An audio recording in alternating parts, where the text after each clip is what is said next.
का बिगुल बज चुका है।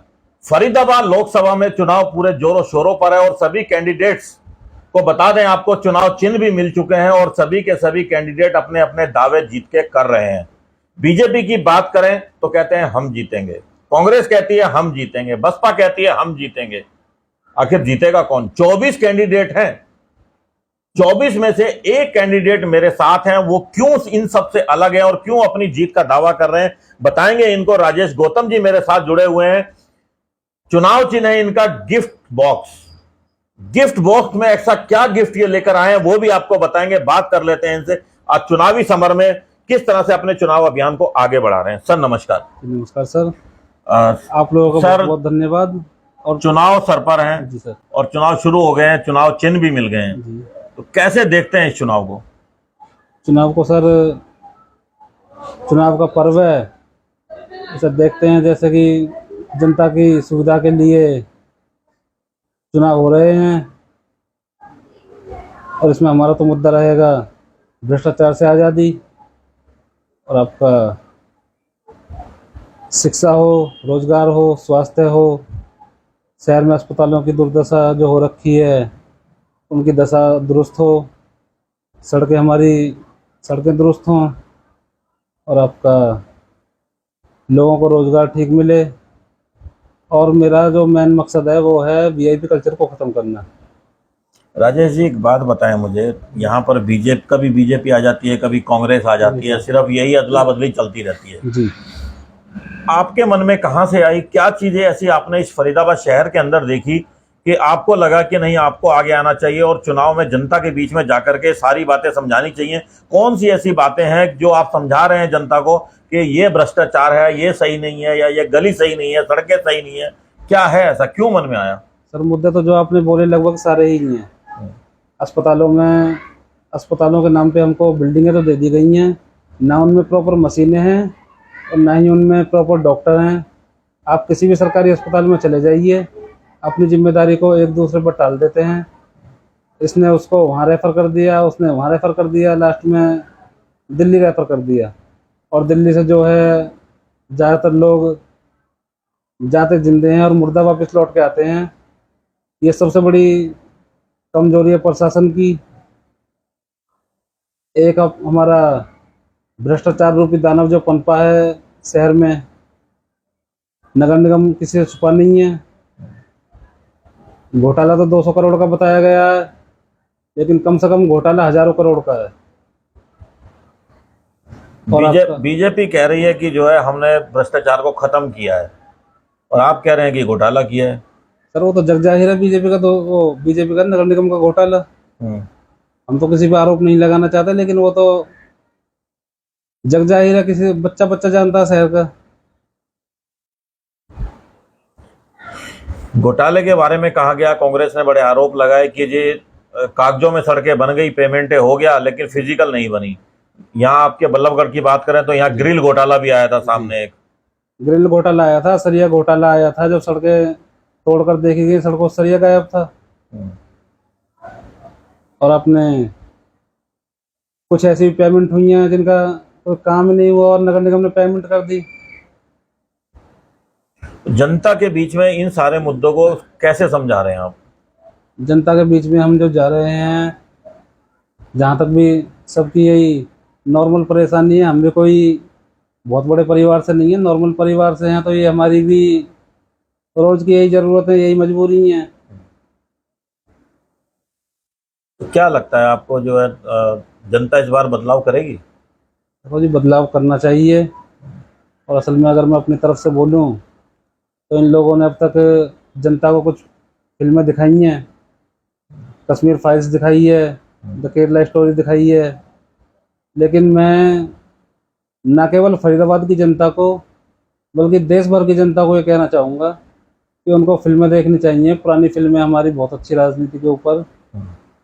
आज का एमएलए राम अवतार 2-2.5 घंटे की फिल्म है, अगर वो पूरी ना देख सके तो लास्ट के 14-15 मिनट की फिल्म है, वो जरूर देखनी चाहिए, जो बिल्कुल आज की राजनीति को दर्शाती है।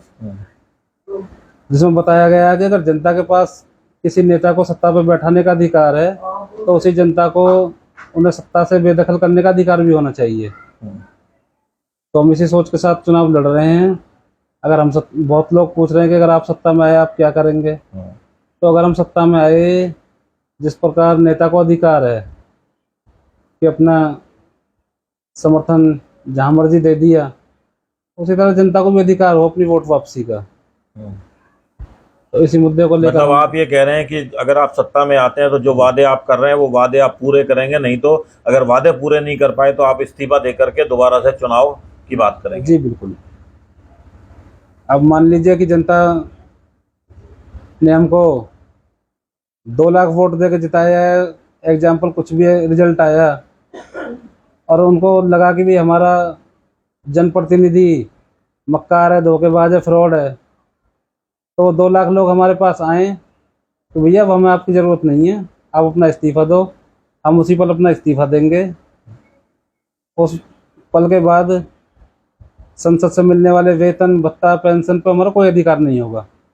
ये हम लिखित में देंगे और चाहेंगे कि जो भी जनप्रतिनिधि बने, 24 कैंडिडेट है, 24 में से कोई भी, यही कोशिश रहेगी कि जनता सबसे यही चीज़ मांगे जिससे थोड़ा बदलाव आए। अच्छा, हम देख रहे हैं कि कुछ राजनीति बहुत हो रही है, बीजेपी के खिलाफ लोग हैं क्योंकि मोहना में कट नहीं मिला, जी और कांग्रेस उसको भुना रही है, बीजेपी आरोप लगा रही है कि वो कांग्रेस के लोग बैठे हुए हैं।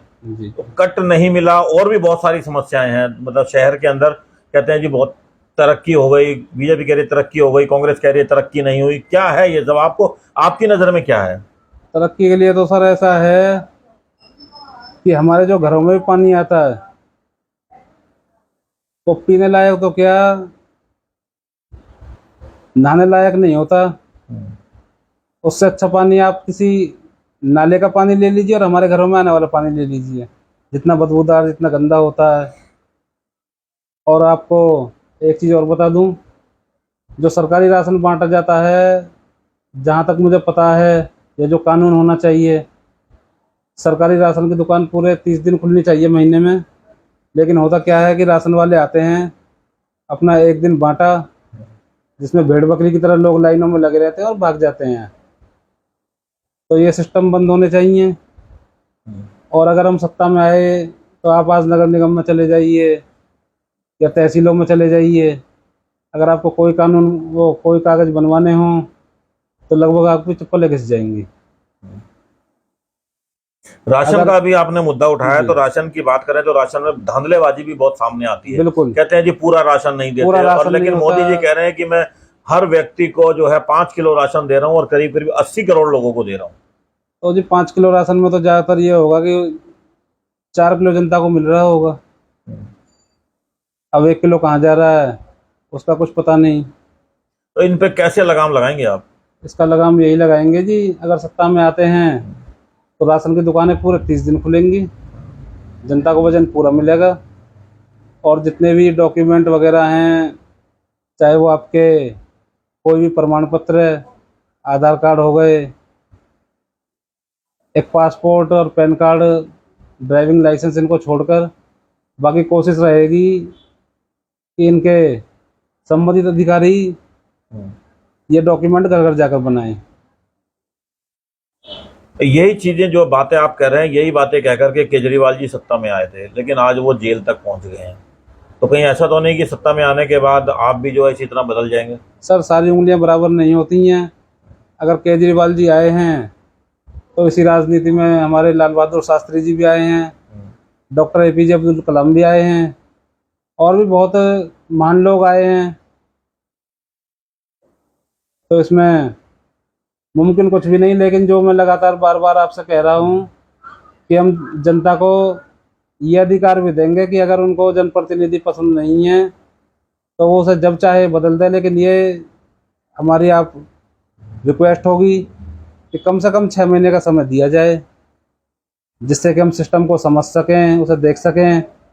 हाँ, 6 महीने बाद अगर जनता को लगे कि भाई ये प्रतिनिधि हमें पसंद नहीं आया, मक्कार है, झूठा है, फ्रॉडी है, तो हमारे पास आकर और इस्तीफ़ा मांग ले, लेकिन उसमें भी कोशिश रहेगी कि भाई ये काम हमारे DC साहब के सामने हो, क्योंकि हो सकता है जनता ने हमें वोट किया है कुछ राजनीतिक दल इस वादे को भी भुनाने के लिए दूसरे प्रांतों से फर्जी वोटर लाके खड़े कर दें, तो इसकी जांच निष्पक्ष होनी चाहिए अगर ऐसा होता है तो। एक अंतिम सवाल पूछूंगा आपसे, जनता को क्या अपील करना चाहेंगे आने वाले चुनावों को लेकर के हमारे चैनल के माध्यम से? जनता को सर मैं यही अपील करना चाहूँगा कि ये वोट कोई नॉर्मल कागज़ की पर्ची नहीं होती है कि जिसको मर्जी थमा दी, जिसको पकड़ा दी।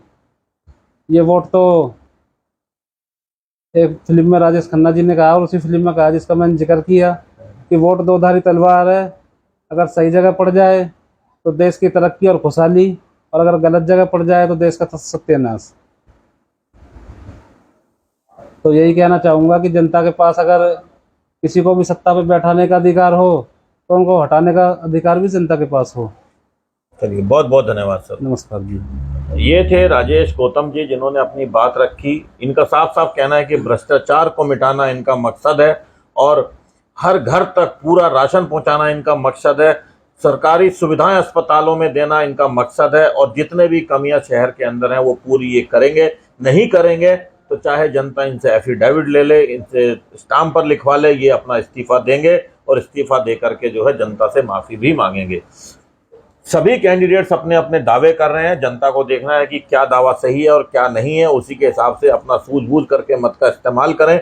हम भी चैनल के माध्यम से यही अपील करेंगे कि अपने विवेक से इस्तेमाल करके ही चुनाव में अपने वोट का सदुपयोग करें। जुड़े रहिएगा चैनल के साथ, आगे भी खबरें दिखाते रहेंगे। नमस्कार।